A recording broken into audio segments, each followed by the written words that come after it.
Hello, I'm Eric Tracy, Principal of Wilmington High School, and today we are here at In the Loop programming on WCTV. Today I'm joined by our co-chairs of our steering committee for the accreditation process. We'd like to discuss the process and the newly released report that came to us during the summertime. We hope to clarify the overall process of accreditation for people as they read the report and digest the contents. One of the notable things in the report is that the visiting team stated, "The heart of Wilmington High School is our students." And today we'd like to talk about the report, our students, and some of the things that will be happening in the future related to the accreditation process and planning. Today I'm joined by Ms. Linda Peters on my left and Mr. Michael Hickey on my right. They are the co-chairs of the steering committee for the accreditation process. We'd like to banter around some questions about the process and hope to clarify quite a lengthy report that we received from the accrediting agency. So let's jump right in. This has been a very long process, about 2 years and maybe a little bit longer. Can either of you give us an overview from the beginning and until now? Well, we actually began, I would say, 5 years ago with the 5-year plan. And during that time, we came up with a revised mission statement and expectations that were approved by the faculty. And we worked on setting some rubrics for assessing the expectations over maybe the course of 2 years before we started the actual accreditation process, which was about an 18-month process. And that began with setting up standards committees and working with the steering committee. There are 7 standards, and we had to set up 7 standards committees with the staff of the high school, including parents and teachers and students. Mission and expectations, curriculum instruction, assessment, leadership and organization, school resources for learning, and community resources for learning. Linda and I set up a selection process whereby the teachers signed up for the committees they'd like to be on, and in every instance we tried to give them number 1 choice. But we had to balance the committees with a cross-section of departments to give us a good flow for the committee, and that's how we set up the committees. Great. I'd like to back up just a little bit, only to discuss the visiting team. There are 14 members of the visiting team that came from various schools around New England to follow through on the accreditation process at Wilmington High School. What did they do during their 4 days here? Maybe Linda, maybe you can answer that one for us. Well, they arrived on Sunday, and when they arrived at the high school, we had a panel presentation during which we had several speakers, including the town manager and the superintendent of schools and you, and several students that gave them an overview of Wilmington High School in order to welcome them to Wilmington High School. Following the panel presentation, they actually interviewed about 28 to 30 teachers. And during that time they looked at student work, and when they arrived on Monday we started with tours. They looked at the building with students. They were escorted around the building with students, and then a small group went around with the building people just to see some of the structural pieces of Wilmington High School. During the course of the day they shadowed students. They visited classrooms, met with individual groups of teachers, parents, school administrators, small groups of students, during which they asked questions based on the standards and how we were meeting the standards and what our thoughts were on meeting the standards. They spent a lot of time outside of the school day actually writing their reports and discussing the student work that we had left them to review. Okay. From what I know about the process, they take a lot of time to venture into classrooms and venture into the areas, any area of the school, including the facilities rooms like the furnace area and cafeterias, gymnasiums, exterior of the building. So they're really looking at Wilmington as a whole. Part of the process of planning of this 4-day visit and what the committee did was done by the steering committee. So Mr. Hickey, maybe you could outline what the responsibilities are of the steering committee, or were of the steering committee Sure. throughout that process? The steering committee guided the whole process. We set up all the committees, we talked to parents, we talked to teachers, we included all the students. We were able to coordinate everything that occurred during the 4 days that the visiting team was at our school. And it was quite a lengthy process to set up. We had the hotel places to set up, food, making sure that they were comfortable, making sure they had all the things they needed to write their reports. We acted as a welcome committee, and I think at the end of the time, the committee really commended us for the way we set things up and the way they were welcomed to our community at Wilmington High School. Part of the process involved reports. Each of the committee groups that we had at the high school developed reports, and they were based on each of the 7 standards that we mentioned earlier. But those standards also have indicators. What are the indicators, and how did we approach them?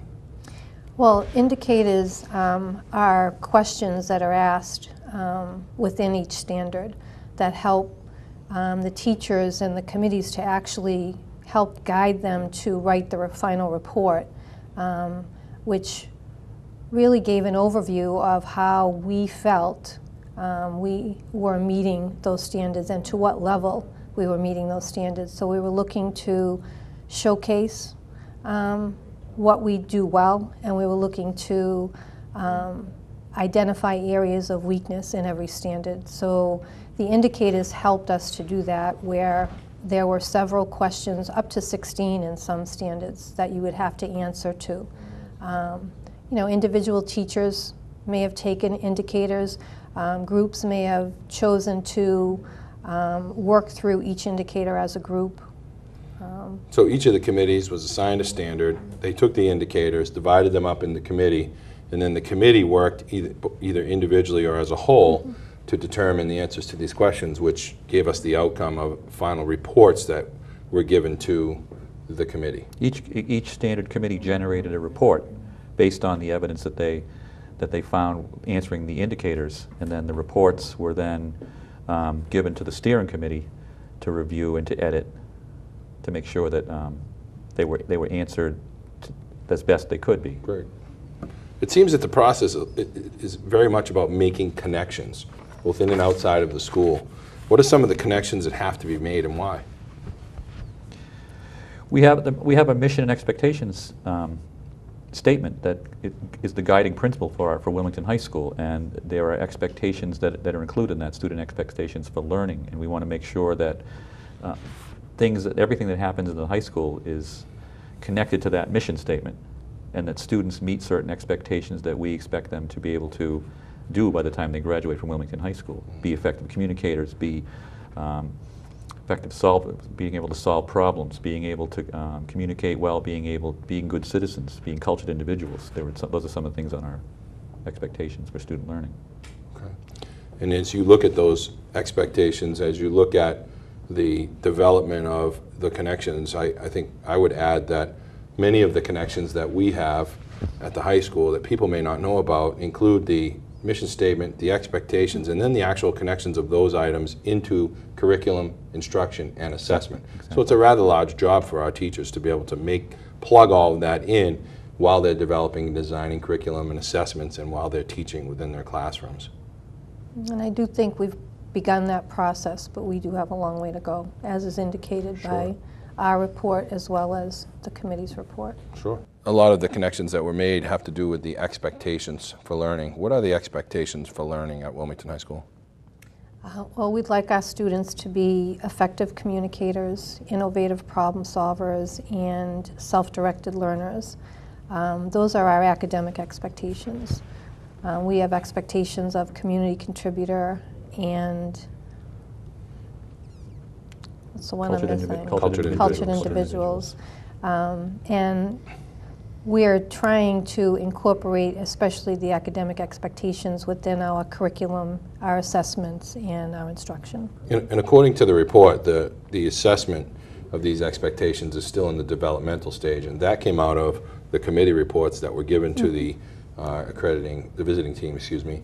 But also, I think it's one of the things that, if you look at the 5-year plan at the high school, that still hasn't occurred and isn't scheduled to occur for probably 2 more years. How do you think we should address that? Do you think we should look at it as a whole with the entire staff, or should we break it down into individual departments?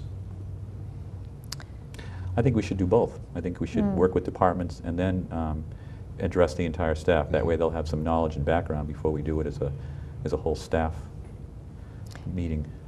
Yeah, I think it's an important job to look at how the rubrics were developed and what they say regarding each expectation and how each course and department can handle those rubrics and incorporate them into their own coursework, including curriculum and instruction and assessment, and then maybe meet as a whole. And in reality, each department has taken ownership of at least one expectation. And I think the process of development from now until about 2 years from now, we'll be able to find a way for us to be able to measure it with our rubric, but also to report it out, which is one of the recommendations of the report, to be able to put it on a report card, basically. What are some of the highlights of the recommendations that came from the report? Some of the recommendations include having common planning time for teachers. I think that's an area we need to work on. Professional development for assessments. Working on passing time between classes. Addressing the library as a whole and improving what we do with the library. Aligning our instruction with the mission. Continuing our curriculum renewal process. Increasing our higher education process, and continuing with the current school building process. Great. And certainly there are other recommendations, but I think those are some of the bigger items on the list. Common planning time will be something that will take us some time to examine, probably result in a change in the schedule, I would guess, along with the passing time for students between classes. Certainly a recommendation is to move off of the 2 minutes that we have. But one of the things I noticed in the report is that the final report is pretty reflective of the report that we gave, the self-assessments that we made, if you will. I think our teachers did an excellent job gathering that information and finding out the weak spots that we had and communicating them to the visiting team. And that seems to be what the visiting team reflected in not only their opening statements in the report, but also in the overall report, that the things that came out, there were no surprises, basically. Exactly. There were no surprises. Our report was pretty accurate. The teachers did a great job writing the report, and I think the visiting team pretty much stuck to that report and saw what we wrote. And we realized how much we still need to do all along in the process. We realized that we do have expectations and we do have rubrics, but we need to measure them. We need to have a process that we can use to measure them. We recognized that early on, and that came out really in every aspect of the report, both ours and theirs. And some of the commendations, I know there were just as many commendations as recommendations, and I think that is something that we value, and I think that's something that our teachers should hold close as kind of a qualifier for the great work that they're doing and the good things that are going on at Wilmington High School. What are some of the commendations that... We do a lot of wonderful things at Wilmington High School, and there was one comment made by many of the teachers that they would love to work here. On the visiting team? On the visiting team. That was, do you remember that? That was very exciting. That was very exciting to hear from them. Some of the commendations included inclusion of community stakeholders in the mission, development of our mission and expectations. They commended us on that. Development of new graduation requirements based on the mission. Protocols for curriculum renewal. A variety of opportunities for students to learn above and beyond with course offerings beyond the school day. The use of pre- and post-testing to inform curriculum.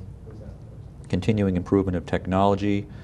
And they commended us on the use of school-wide rubrics. We have a presentation rubric and a writing rubric that all teachers use in the building. And again, those were highlighted commendations. Certainly there are other commendations that we hope people will read when they read the report.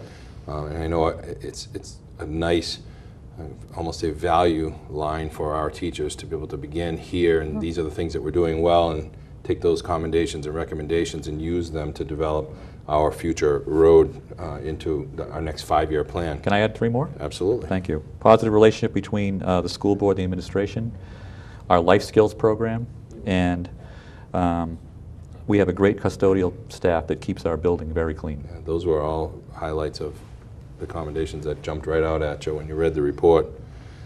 So now that we have the final report, we have our commendations and recommendations, what do we do? What is the process? Well, we have a follow-up process which begins with addressing the recommendations. And we have, I believe, a 2-year report, which over those 2 years, we will be addressing specific recommendations that that will be highlighted for us. And then within 5 years, we are responsible to address all the recommendations in the report. And some of the recommendations seem like they can be taken care of pretty quickly. Yeah, Others are pretty going to easily. take a long-term process of planning and development. True? I agree. True. Yes. I agree. What about the final report 5 years from now?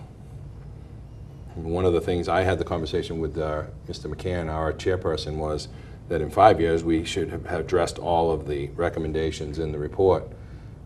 I believe it's doable, and I think it's something that we can really use to grow and continue to make Wilmington High School, I believe, to be the best school in the area. What was the most difficult part of the process for you two as the co-chairs?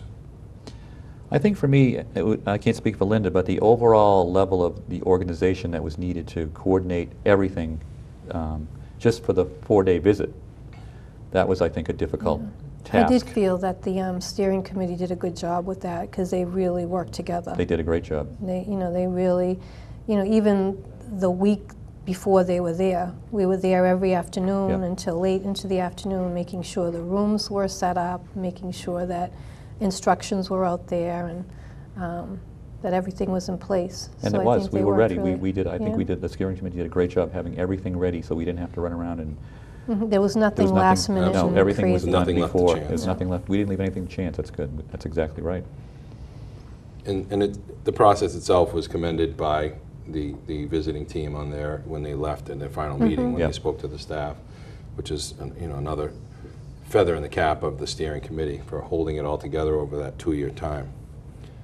I thank you both for your time and your energy and your efforts over the past couple of years, keeping this flowing, meeting every Tuesday with the steering committee and keeping all of the process going. It was certainly a task that I somewhat dreaded as principal, but you two have come through, saved the day, if you will, and along with the steering committee put together a wonderful outcome. Thank you. I look forward to the next few years, and certainly this report serves as an impetus for renewed work and change at Wilmington High School. This puts us in the place of opportunity. This is a great time for us to make some change that will impact our kids. Exactly. Able to add all of the things related to global 21st century skills, increasing technology, and maybe someday even building or renovating a new high school. We'd like to thank all of the parents and the students, the teachers, members of the steering committee, and the members of the community who are involved in this process for their hard work, their time, and dedication on behalf of the students and faculty at Wilmington High School. The report will be posted on the Wilmington Public Schools website. It will also be available in the local library for anyone to view. We can also make it available at the high school. I'd like to thank everybody for their time. And again, this has been another episode of In the Loop. Thank you.